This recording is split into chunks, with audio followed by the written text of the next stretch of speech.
hasil yang penting itu Pak Jokowi cerita macam-macamnya. Ujung-ujungnya Pak Heri ada usul apa? Begini Pak, kami ini ingin melihat Bapak itu menyelesaikan jabatannya dengan baik, dengan elegan, sebagai negarawan yang dikenang oleh banyak orang dalam jangka panjang. Kalau Bapak berkenan, yang pertama Bapak harus klarifikasi adalah soal persepsi bahwa Bapak terlalu jauh intervensi urusan pencapresan dan pencawapresan yang akan datang ini.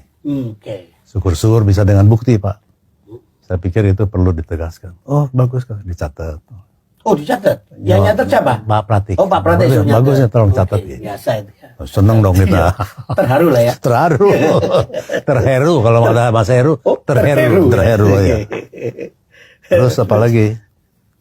Satu lagi Pak, seandainya Bapak berkenan, di depan publik Bapak sampaikan, apapun putusan MK, saya berharap Mas Gibran kembali ke Solo, menyelesaikan masa jabatannya sampai selesai, dan tetap loyal kepada partai pendukung. Oh itu bagus. Beliau ikut catat. Catat lagi? Catat, Pak Pratik. Oh Pak Pratik bawa notus beneran ya? Wow, selalu kan. Bawa. Ada fotonya nggak itu? Nggak ada. Kalau ada fotonya keren. Terus? Udah, itu nggak ada lagi. Udah gitu ngobrol macam-macam kiri kanan. Ketika itu kan sampai pada usulan supaya ya presiden tidak intervensi, tidak cawe-cawe, ya kan? Begitu sampai pada usulan seperti itu, ekspresinya Pak Jokowi seperti apa?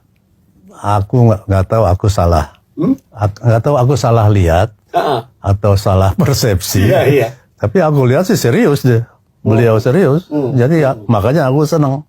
Wah ada harapan ini kan. Jalannya seperti apa ya beliau kan pandai lah mencari jalan. Mudah-mudahan memang betul-betul diterima gitu. Itu cuma sekedar dicatat untuk akan dilaksanakan oleh beliau, terucap seperti itu, untuk ya baik akan saya laksanakan atau saya catat saja. Wallahu alam. Tapi asumsi saya dicatat tuh akan dilaksanakan. Paling tidak harapan lah ya. Iya, harapannya ya. Yang lucu, begitu selesai, saya zoom lagi kan. Iya. Sama 10-12 orang itu.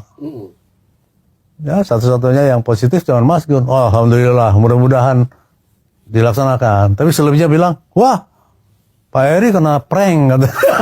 Tapi ternyata walau alam. Kok jawabannya walau alam. Nah, sejak sebelumnya persepsi mengenai hal ini kan sudah muncul dari berbagai pihak. Dan salah satu yang kemudian menjadi benih maklumat Juanda itu adalah WA terbukanya Mas GM, Gunawan Muhammad. WA terbuka kepada teman-temannya. Yang kemudian dibaca oleh Presiden ingin bertemu, tapi Mas Gun... itu Presiden ingin ketemu? Iya. Yang mau bertemu Presiden justru? Ya. Oh, Presiden Jokowi ya? Jadi ceritanya Pak Abdi Sleng, dia diundang makan siang oleh Pak Jokowi. Kemudian Pak Abdi Sleng nanya, sudah baca WA-nya Mas Gun? Beliau bilang udah baca dari Mas Pratik terima dari Mas Gun. Nah, kemudian dijelaskan oleh Abdi bahwa persepsi Bapak sudah begini, kami menyayangkan dan seterusnya. Sampai akhirnya Pak Jokowi bilang, kalau gitu saya ingin ngobrol dengan Mas Gun dan teman-teman. Gitu.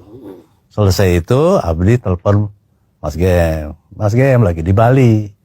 Terus enteng aja dia bilang, Eri aja. Kebetulan memang 3 hari sebelumnya kami berdiskusi agak dalam mengenai hal ini. Terutama menjelang sidang MK tanggal 16 Oktober. Sampai akhirnya Mas Gem ngeluarin surat itu, kemudian Mas Butet Kertarajasa juga menyusul dengan WA terbuka yang isinya serupa. Akhirnya kami sepakat untuk membuat semacam petisi yang kemudian kami sebut maklumat Juanda. Itulah yang kemudian dirancang oleh Alif dan teman-teman kami semua. Dan sebelumnya atas penugasan GM, akhirnya saya bertemu dengan Pak Jokowi minggu malam. bersama pertemuan itu sebelum Pak Juanda ya? sebelum. Ya, oke. Jadi Abdi menghubungi saya, dia bilang Mas Gun nggak bisa, Mas Gun nunjuk Kang Eri. Udah. Akhirnya kita sepakat standby, diterimalah kurang lebih jam 8 malam.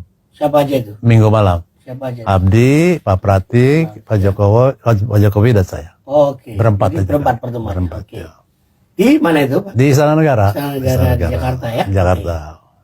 Terus? Ya, Pak Jokowi menerangkan betapa pentingnya negara kita ini, perekonomian sudah baik, 15 tahun lagi kita akan menjadi negara maju, perlu stabilitas politik. Kemudian beliau cerita juga mengenai pemilu, pilpres dan sebagainya. Sampai akhirnya beliau bercerita bahwa gagasan Mas Gibran jadi cawapres itu bukan dari beliau, tapi dari Pak Prabowo. Sampai 4 kali beliau mengusulkan, Pak Jokowi nolak. Sampai akhirnya diterima ketika hasil survei menunjukkan Pak Prabowo melesat. Oke. Akhirnya ya silakan saja asal sesuai aturan. Itu ceritanya. Cerita Pak Jokowi. Nah, jadilah kemudian MK memutuskan seperti itu. Nah, baru kami bereaksi dengan maklumat Juanda. Nah, dalam pertemuan itu kapan? Malam ya? Minggu malam, Minggu malam jam berapa? jam 8. Jam 8 berapa lama, Kang? Hampir sejam lah, 45 menit lah. 45 menit ya? Ya. Sempat lihat jam berarti ya? Berapa lama gitu? Iya, pas pulangnya kita lihat jam. Oh, ternyata hampir sejam gitu. Oh, nggak terasa ya. Jadi yang paling penting apa dalam pembicaraan dengan Presiden Jokowi malam itu? Nah, ini saya harus cerita dulu. Sebelum bertemu Pak Jokowi, saya Zoom meeting sama Mas Gem, sama Alif, sama beberapa orang, Usman Hamid, Nong, adalah kurang lebih 10 orang lah. Teman-teman aktivis ya? Untuk penampung aspirasi, saya mesti ngomong apa. Oke. Gitu kan. Jadi saya datang sebagai perwakilan sekelompok kecil orang. Dan setelah pertemuan itu, saya kembali lapor Zoom meeting menyampaikan hasilnya.